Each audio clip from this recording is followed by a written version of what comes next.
एक दिल को छू लेने वाली सच्ची कहानी।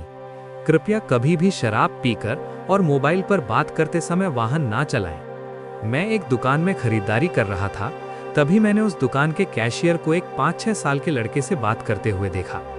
कैशियर बोला, माफ करना बेटा, लेकिन इस गुड़िया को खरीदने के लिए तुम्हारे पास पर्याप्त पैसे नहीं हैं। फिर उस छोटे से लड़के ने मेरी ओर मुड़कर मुझसे पूछा, अंकल, क्या आपको भी यही लगता है कि मेरे पास पूरे पैसे नहीं हैं?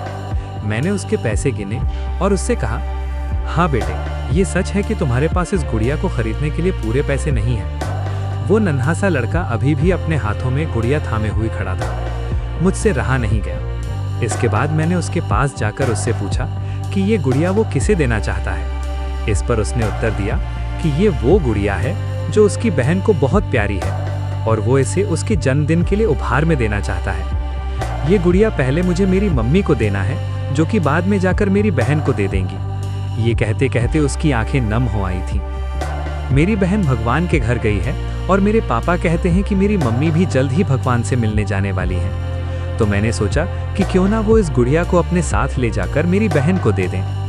मेरा दिल धक सा रह गया था। उसने ये सारी बातें एक सांस में ही कह डाली और फिर मेरी ओर देखकर बोला, मैंने पापा से कह दिया है कि मम्मी से कहना कि वो अभी ना जाएं, वो मेरा दुकान से लौटने तक का इंतजार करें। फिर उसने मुझे एक बहुत प्यारा सा फोटो दिखाया जिसमें वो खिलखिलाकर हंस रहा था। इसके बाद उसने मुझसे कहा, मैं चाहता हूँ कि मेरी मम्मी मेरा ये फोटो भी अपने साथ ले जाए ताकि मेरी बहन मुझे भूल नहीं पाए। मैं अपनी मम्मी से बहुत प्यार करता हूँ और मुझे नहीं लगता कि वो मुझे ऐसे छोड़ने के लिए राजी होंगी, पर पापा कहते हैं कि उन्हें मेरी छोटी बहन के साथ रहने के लिए जाना ही पड़ेगा। इसके बाद फिर से उसने उस गुड़िया को गमगीन आंखों से खामोशी से देखा। मेरे हाथ जल्दी से अपने बटुए तक पहुंचे और मैंने उससे कहा, चलो एक बार और गिनती करके देखते हैं कि तुम्हारे पास गुड़िया के लिए पर्याप्त पैसे हैं या नहीं।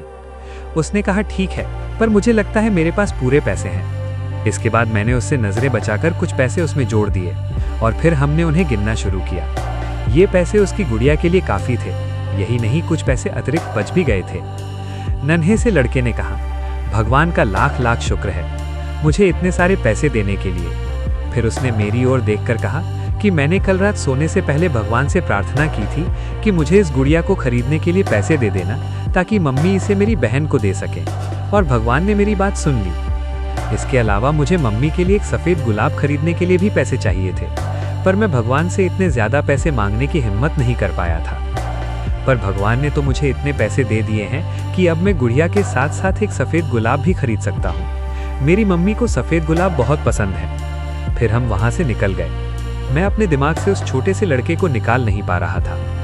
फिर मुझे 2 दिन पहले स्थानीय समाचार पत्र में छपी एक घटना याद आ गई, जिसमें एक शराबी ट्रक ड्राइवर के बारे में लिखा था जिसने नशे की हालत में मोबाइल फोन पर बात करते हुए एक कार चालक महिला की कार को टक्कर मार दी थी, जिसमें उसकी 3 साल की बेटी की घटनास्थल पर ही मृत्यु हो गई थी और वो महिला कोमा में चली गई थी।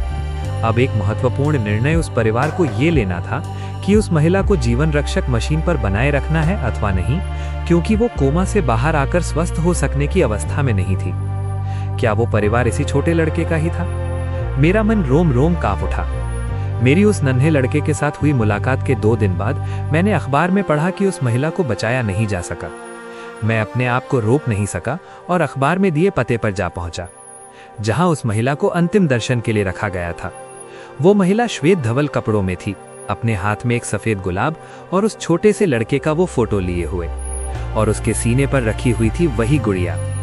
मेरी आंखें नम हो गईं। मैं नम आंखें लेकर वहां से लौटा। उस नन्हे से लड़के का अपनी माँ और उसकी बहन के लिए जो प्यार था वो शब्दों में बयान करना मुश्किल है, और ऐसे में एक शराबी चालक ने अपनी घोर लापरवाही से क्षण भर में उस नन्हे लड़के से उसका सब कुछ छीन लिया था।